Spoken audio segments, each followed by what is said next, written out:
Asdiqa, salam alaikum. Bonjour ou bonsoir les amis. J'espère que vous allez bien.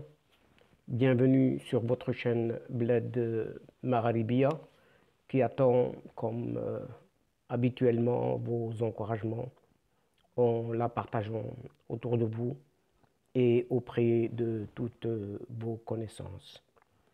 Merci donc de nous recevoir chez vous et parmi vous. Cette 64e vidéo vient vers vous pour vous proposer votre ce qui fait débat habituel, c'est-à-dire le ce qui fait discussion entre nous. Et le CQFD de votre Bled Magharibia se consacre aujourd'hui à cette Algérie dite nouvelle. Et on essaiera de la voir et, disons, la revoir quelque peu à travers trois petits points suivants. Et le premier de ces points concerne ce sujet relatif à ce rapport international qui explique pourquoi cette Algérie-là n'est pas capable d'organiser des élections légitimes.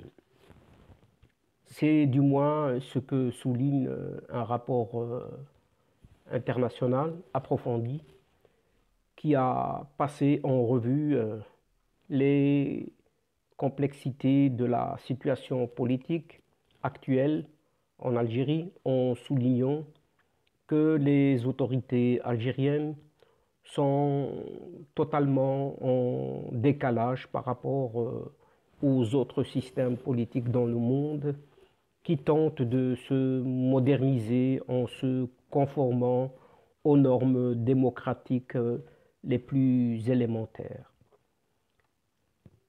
Le deuxième point de cette séquence nous mènera vers quelques explications de cette même Algérie à ciel ouvert désormais, donnant l'impression de vivre en Corée du Nord, puisque ses habitants ne se font même plus confiance entre eux pour qu'il y ait ne fût-ce que des examens sans triche, car Internet est considéré comme entre guillemets une menace et un danger par le régime algérien lui-même. Et cette perception aggrave davantage encore le sous-développement du pays. Et enfin, notre vidéo de ce jour se conclura par ce troisième et dernier point, en forme d'interrogation posée par Maître Mohamed Lezraq, qui est notaire de profession à Rabat, se questionnant tout en nous questionnant en même temps, disons, à travers la question suivante, pourrait-on considérer l'Algérie comme étant dans la ligne de mire des Américains? Donc, le premier point de la séquence d'aujourd'hui concerne cette Algérie dirigée par un régime qui n'est même pas capable d'organiser des élections légitimes. C'est avec ce constat amer qu'un rapport international a lancé une sévère mise en garde concernant les perspectives très inquiétantes de l'Algérie d'ici 2040. En effet, un nouveau rapport international vient de paraître pour analyser le plus objectivement possible la trajectoire du développement de l'Algérie à l'horizon 2040. Et ce rapport a été réalisé par deux experts de l'Institut d'études de sécurité aux initiales ISS. Les deux auteurs de ce rapport international sont Stella Kwasi, chercheuse dans le programme Futur africain et innovation au bureau de euh, Pretoria de ce même ISS.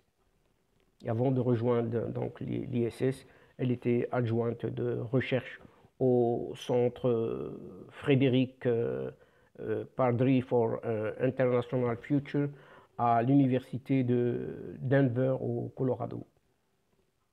Et son partenaire, l'autre auteur, qui est Jackie Cilliers, fondateur de l'ISS lui-même, et président du conseil d'administration, qui dirige actuellement le programme Future africain et innovation au bureau de Pretoria de l'Institut.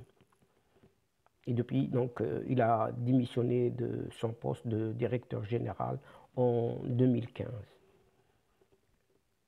Cette ISS, donc, est une organisation africaine à but non lucratif. Ses bureaux sont situés en Afrique du Sud, au Kenya, en Éthiopie et au Sénégal.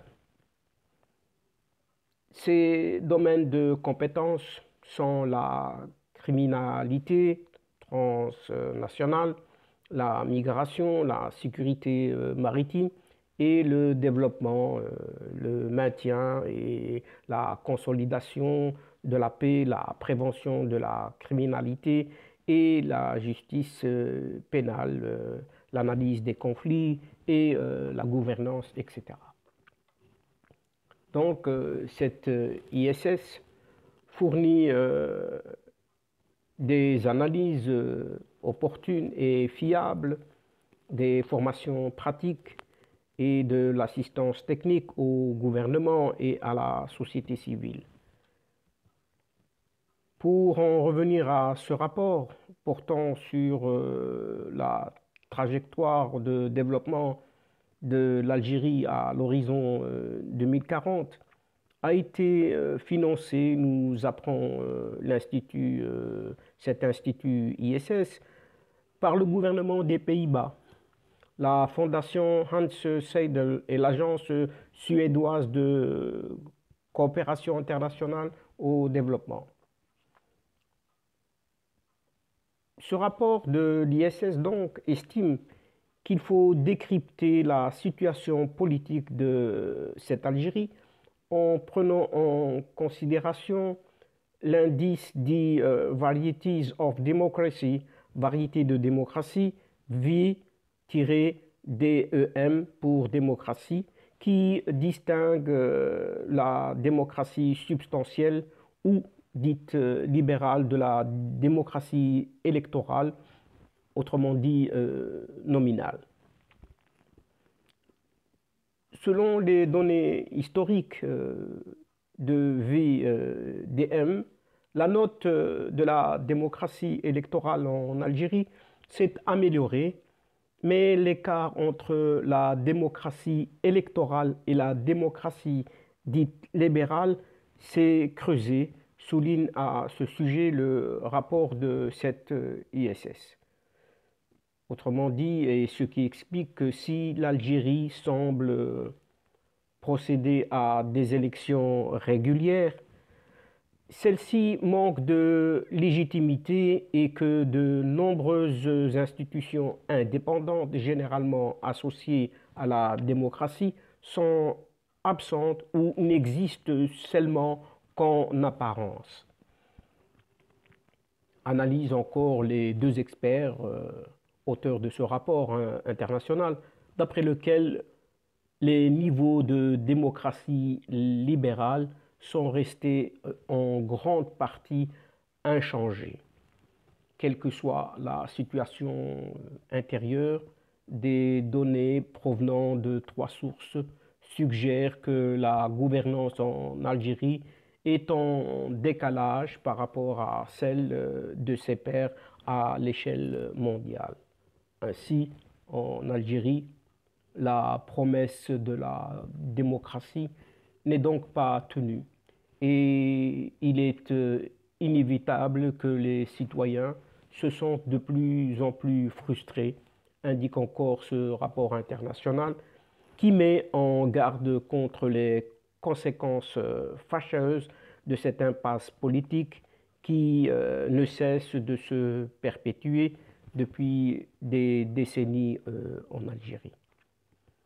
Et par conséquent, il en résulte un gouvernement divisé face à une série de problèmes difficiles tels que la légitimité politique, les difficultés économiques, le mécontentement social et les menaces terroristes des réseaux nationaux et des pays voisins, concluent enfin les deux auteurs Stella Kwasi et Jackie Sears.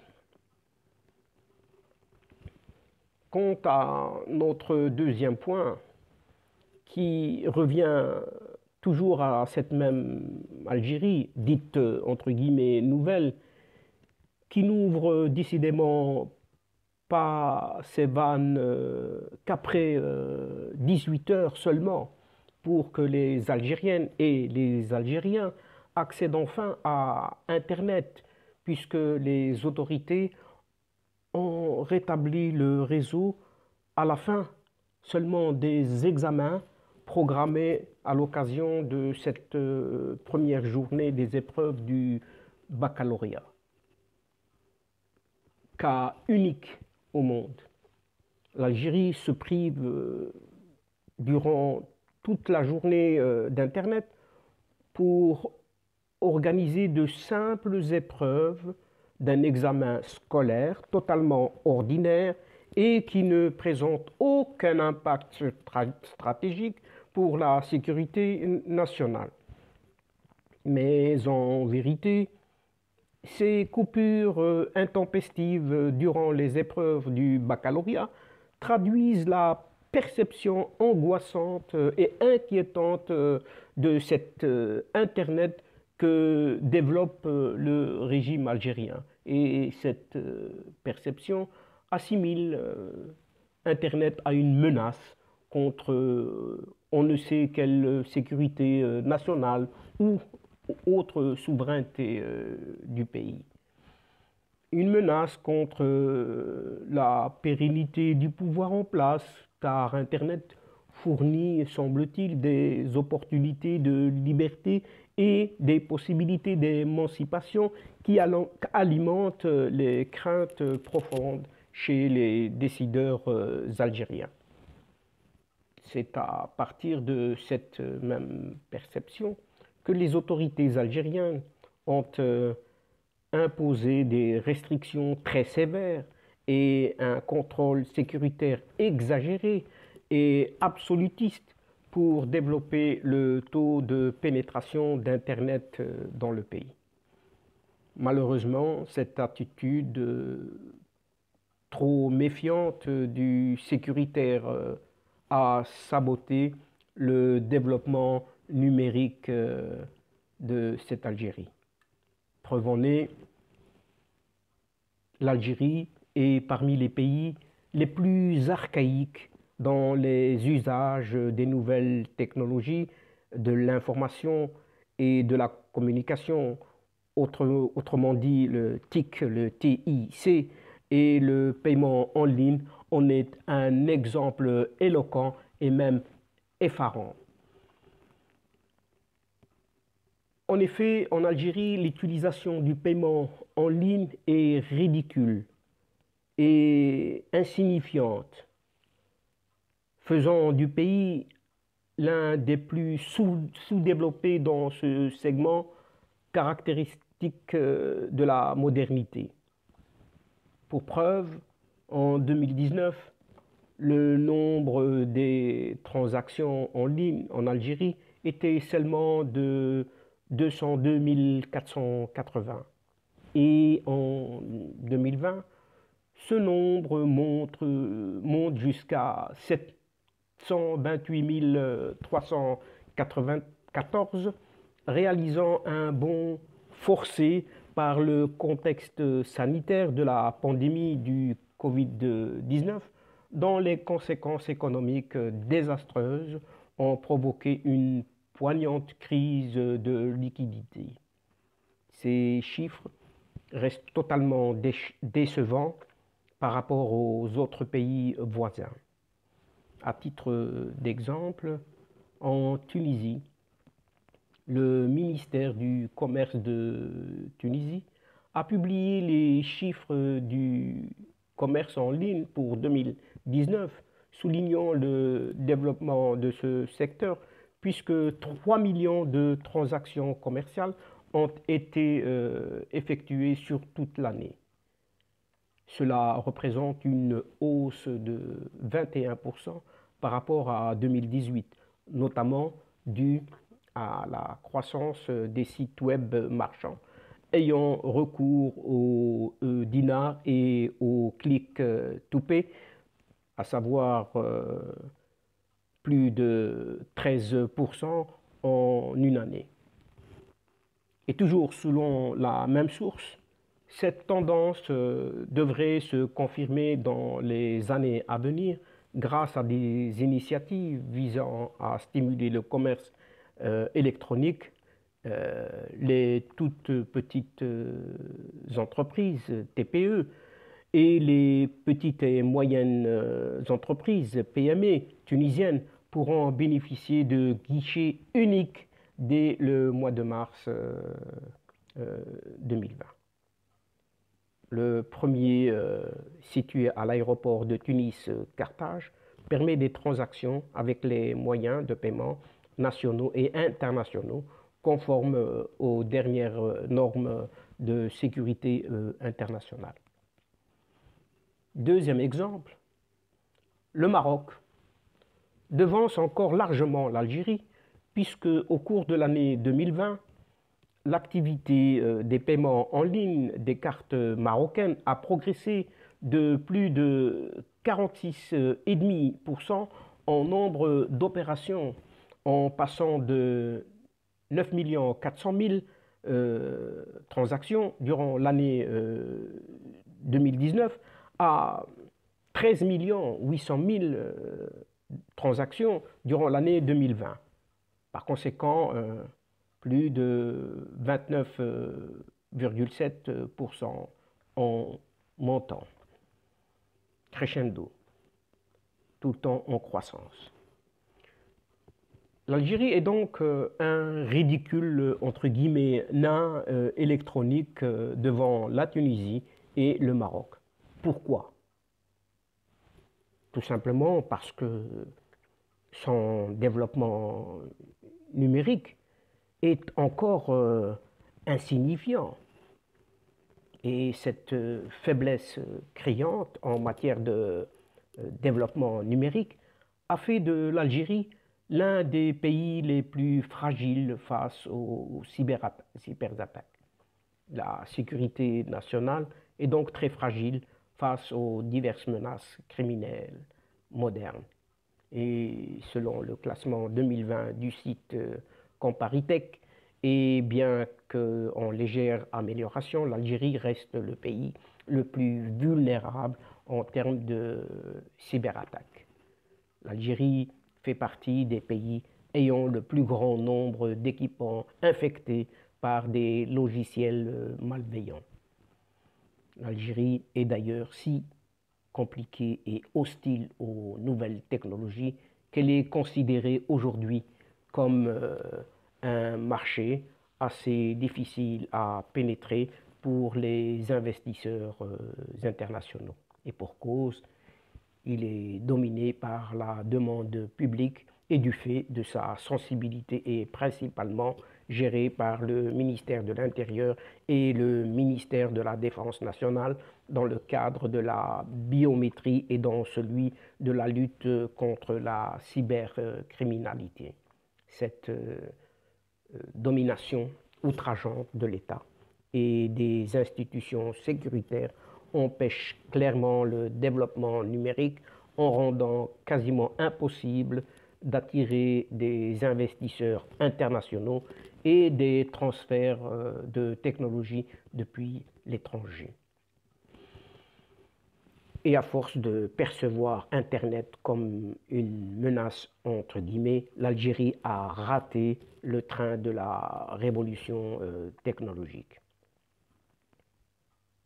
Et enfin, notre séquence d'aujourd'hui se conclut par ces questions-réponses, ou disons cette question-réponse de maître Mohamed Lezraq, de notaire de métier à Rabat, et qui se pose cette question tout en nous la posant en ces termes. Pourrait-on considérer alors cette Algérie comme étant dans la ligne de mire des Américains? Et maître Mohamed Lezraq y répond par un catégorique apparemment oui, parce que l'Algérie constitue aujourd'hui le seul héritage du bloc soviétique dans la région du pourtour méditerranéen. Et il nous suggère de prendre la carte géographique de cette Afrique du Nord et pour aller vite comprendre que c'est le seul pays arabe sous régime militaire totalitaire et à obédience russe avec des connexions iraniennes. Autrement dit, l'Algérie réunit tous les ingrédients que les États-Unis ne peuvent dégérer aujourd'hui. Mais le plus alarmant pour l'administration américaine, c'est l'incapacité du régime algérien à contrôler ses frontières face aux groupes djihadistes installés et armés dans la région du Sahel.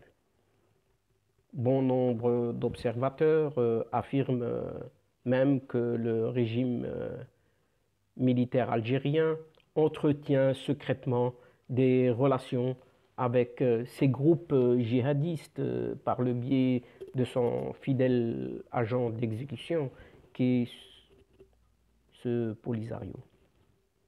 Ces organisations terroristes sont, semble-t-il, armées par l'Algérie, la Libye, l'Iran et la Russie. Or, plus ces groupes djihadistes existent, plus ils se développent et plus ils deviennent dangereux pour les pays de cette région. Cependant, les États-Unis qui projettent de construire un mur commercial et politique en Afrique pour contrer les incursions russes et chinoises doivent renforcer et unir leurs alliés dans la région. Et le Maroc est le premier pays de la région qui a toujours prouvé son alliance aux Américains. Et ses positions pro-américaines, donc, ne sont plus à démontrer ou à prouver, ce qui fait de lui un très sérieux allié. Les Tunisiens, les Égyptiens sont aussi dans le camp de cette Amérique. Même la Libye essaie de sortir de son bourbier grâce à l'aide du Maroc et des Américains, alors même que l'Algérie veuille s'imposer comme acteur principal de la paix dans ce pays. C'est d'ailleurs peut-être et sûrement le point de discorde entre plusieurs pays européens et l'administration américaine. Et par conséquent, cette Algérie se distingue donc comme seul pays rebelle dans la région. Un État sans institutions transparentes, sans pouvoir légitime, sans capacité de renseignement viable. Une Algérie est même arrivée au point où ses recettes ne suffisent plus à subvenir aux besoins de son peuple. Elles suffisent à peine à assouvir les gourmandises des généraux en tenue vert kaki. Et cette situation est insupportable aux yeux des États-Unis d'Amérique, mais surtout aux yeux des démocrates américains, pour qui la démocratie et les libertés publiques sont une condition sine qua non d'appartenance au camp américain. Et comme ces deux notions sont inexistantes au pays del Moradia et que le peuple algérien ne cesse de se soulever pour les réclamer, cela pourrait amener les États-Unis à penser remettre l'Algérie sur la voie de la démocratie.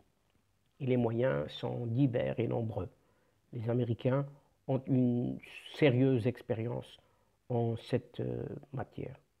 Dès lors, pourrions-nous considérer les manœuvres militaires d'African Lion comme un entraînement préparant à une vraie guerre ou à une toute autre intervention dans ce pays?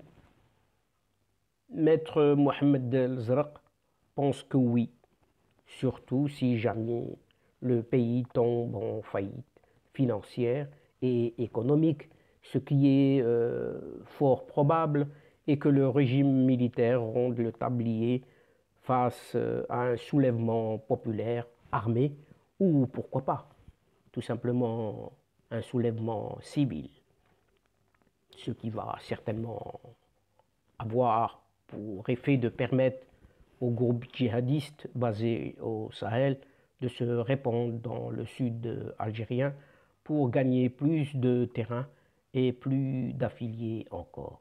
Et le risque serait donc assez critique tant pour la sécurité de l'Algérie, mais aussi pour celle des pays voisins et donc des intérêts américains. Cela freinerait substantiellement le projet américain, puisque ces groupes terroristes sont armés et financés par les ennemis des États-Unis, en l'occurrence l'Iran et la Russie. Et les Américains ne conçoivent pas de laisser traîner des troubles faits dans une région qu'ils convoitent pour un projet d'expansion économique visant à contrer l'hémorragie chinoise. Et donc, c'est ainsi, chers amis, donc ici, que prend fin notre séquence d'aujourd'hui, tout en espérant vous retrouver bientôt avec un immense plaisir à travers votre ce qui fait débat habituel ou ce qui fait discussion désormais à chaque fois entre nous. Un tout grand merci pour votre confiance, pour votre fidélité et surtout pour votre patience. Ne nous oubliez pas mutuellement en nous aidant et en aidant votre chaîne Bled Maghrebia, en vous y abonnant en masse et surtout en partageant ces séquences autour de vous, auprès de vos connaissances. Au revoir les amis, al-asdiqa, salamu alaikum wa rahmatullahi ta'ala wa barakatuh. À la prochaine fois et à bientôt. إلى اللقاء في حصة أخرى إن شاء الله. مع السلامة.